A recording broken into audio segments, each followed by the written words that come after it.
I've been realizing something lately. Refinement isn't actually about becoming someone new. It's really about finally caring about the woman that you already are.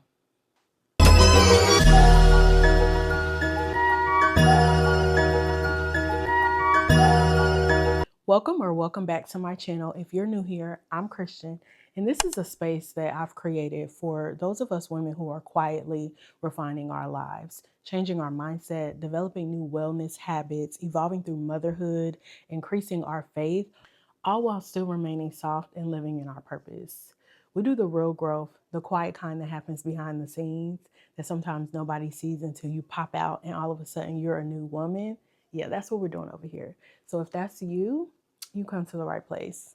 Grab your coffee, your mocktail, whatever it may be, and come on, girl. I've been realizing something lately. Refinement isn't actually about becoming someone new. It's really about finally caring about the woman that you already are. For the longest time, I was a woman that poured into everyone else as a mother, a friend, a daughter, a sister, a leader in corporate spaces. But in this season, I'm finally learning how not to pour from an empty cup. Refinement to me has looked like taking leadership over my own life. It's also asking myself what has worked and what has not worked, and then taking it a step further and actually having the courage to change it. Over the past year, I have built small habits that are helping me become healthier physically, mentally, emotionally, spiritually. I'm being more intentional about what I put in my body. I'm honoring movement. I'm prioritizing my wellness. I'm caring for myself in ways that I didn't always do before.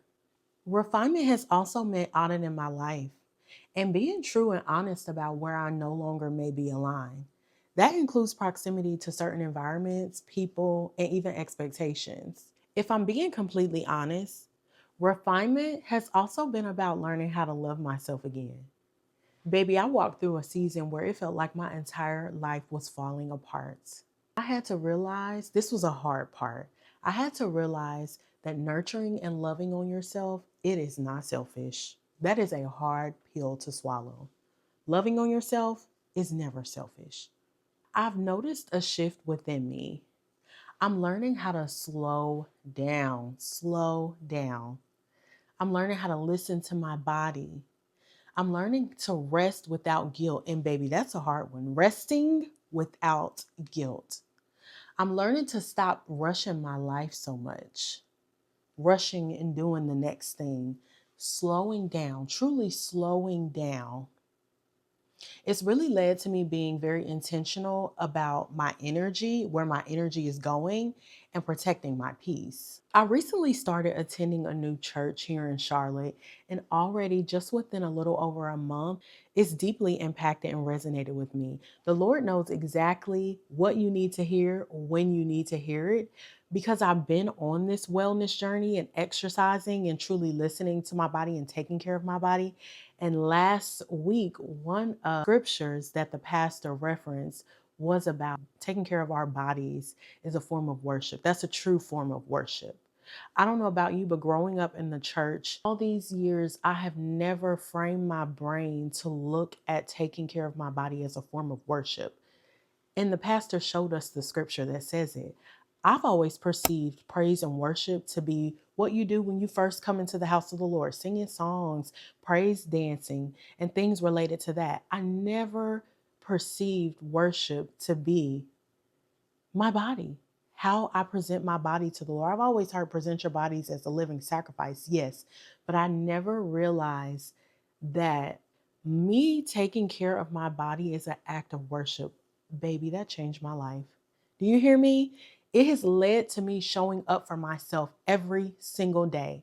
I have been in the gym every single day from hearing that scripture.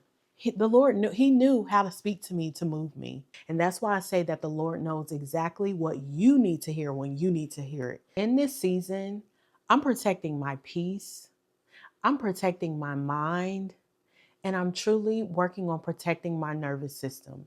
Because what I've learned in this refinement era is not everything deserves access to me. Not everything deserves access to my peace. The woman I'm becoming is calmer, more reflective.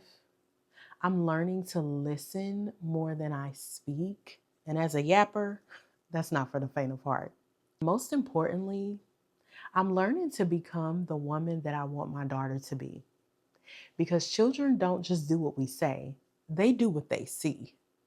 This space is going to be about refinement, wellness, motherhood, faith, and pouring from a full cup instead of an empty one. If you feel like you're in your refinement era too, baby, you've come to the right place. I want you to know that you are not alone. And welcome, because I'm glad you're here.